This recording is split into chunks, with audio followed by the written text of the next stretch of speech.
Hi. So yesterday, I think it was yesterday, I don't really know, I posted a reel with Marvin, and I was showing his little tipped ear and kind of explaining what that means for people who don't know, because actually the first time that I saw it was New Kitty. She was the first feral that was coming around our house, and when I first saw her coming around, I was like, oh no, like that cat must have gotten into a fight, like look at her ear. And I thought it was like an injury. I had no idea that it was actually a marking, like a way of identifying a feral cat. So I learned that on this journey, and so I posted a reel just kind of sharing that little bit of information. Sorry, all the cats scattered and I was just distracted trying to figure out what they're all looking at, but I don't see anything, so I don't know. So anyway, I posted the reel and I got kind of some like flack. Is that a word we're still using? I don't know. I got some kind of negative reactions to the post about the ear tipping and about trapping and like spaying and neutering. And I was a little surprised to kind of get some negativity, and in fact I deleted a couple of comments because they were just mean, like they weren't really looking for more information or asking questions, so I just deleted the mean ones. But I kind of wanted to just address it and just kind of explain the ear tipping and the spaying and neutering. I guess people had questions about that too. So let's do cat math. It's the only kind of math I like. So feral cats, cats in general, cats are able to start having babies like as young as like 5 months old, and their gestation period is a lot shorter than a human's gestation period. So they can actually have up to 5 litters of kittens per year, and the average litter size is 4. But a litter can be anywhere from like 1 to 12 babies. You know, Mulan, for example, her first litter was 4 babies. Her second one was 7. I don't know if she had other litters before I met her, but I can guarantee that if I had not trapped her and gotten her spayed, that she by now would have had a lot more babies. And that's kind of the problem, right? Like a feral cat, I mean, they don't understand reproduction. They don't have birth control. They don't know, they don't understand. They just kind of act on nature and do what they do. And as a result, a mama cat in the wild who has baby after baby after baby after baby, they die. It's too much for their little bodies. They're constantly pregnant or nursing. And it's just a really hard existence, and as a result they typically die really young. In addition to that, babies that are born feral, there's a lot of disease, there's a lot of infection, there's a lot of predators, and it's really hard. I mean, a lot of babies born feral don't survive because it's just a really hard existence. And so really the importance of spaying and neutering, because of course when you think about, you know, what's the problem? Kittens are cute. They're just going to have a lot of kittens around. Like, it sounds very cute and charming on the outside, but when you really break it down and look at how many kittens can be produced even by just a single cat at the end of a year, and then those cats, you know, at only a few months old start having babies of their own, like before you know it, you're inundated with cats. And you know, a lot of people don't care about feral cats. They don't understand them. They don't respect them. They see them as a nuisance. I have heard of entire feral colonies being poisoned as a way of getting rid of them and thinning the herd.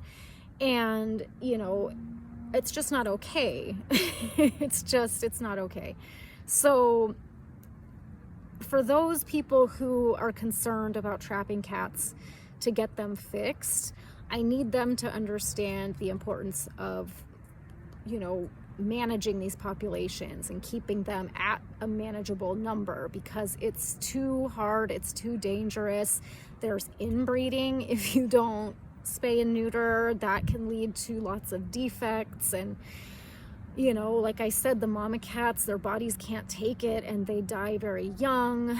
You know, lots of sick babies. It's just, on the surface, it's cute to think of a lot of kittens around, but when you really look deeper, it's really, really sad and awful. And so spaying and neutering these cats, I mean, when they say TNR saves lives, like it literally saves lives. Like it's very, very, very important to get these cats spayed and neutered. It is for their own good, their best interest, I promise you. Regarding the ear tipping, because it was kind of pointed out as like unnecessary to clip the ear, I would like to address that as well, because I don't love it. I don't love the idea of cutting the tip of the cat's ear off. And it took a lot of conversations with other feral colony caretakers, veterinarians. What I learned about the ear tipping is that, first of all, it is done while the cat is under anesthesia getting spayed or neutered. They don't feel it, they don't know about it, when they wake up, they don't even know it's gone. There is, according to the experts that I've spoken to, there is no discomfort with the ear tipping process. So we'll start with that. You know, for those that think it sounds painful, I mean, we think of cutting a chunk of our ear off, that would be painful, that would be awful. A cat's ear is not the same, and it's not uncomfortable for them at all to have it done, and they're under anesthesia. So again, they feel nothing, they know nothing, so there's that. The reason it is necessary is because it is really the safest, the most humane, kind of the only way of marking a cat so that at a glance you can tell who has been trapped and fixed and who hasn't. So when you're trying to manage a feral population, who is that? Marvin.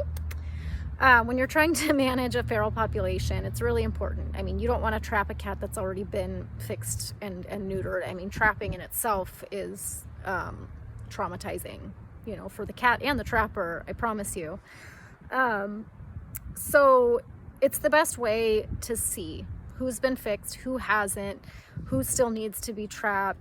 You can see, you know, who's at risk of getting pregnant, or, you know, it's helpful. It's necessary. For those who think it's unnecessary, I guarantee, I promise you, like, it is actually a necessary tool. And there's no other way to mark a cat. You know, it's not like somebody had mentioned, you know, birds, they put the colored bands on their feet.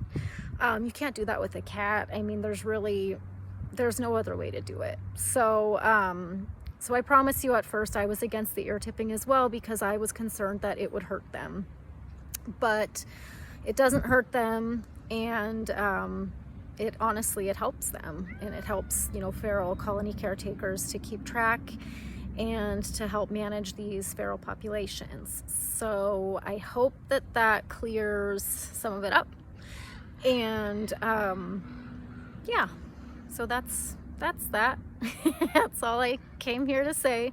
So if you have neighborhood cats that come around, check their ears.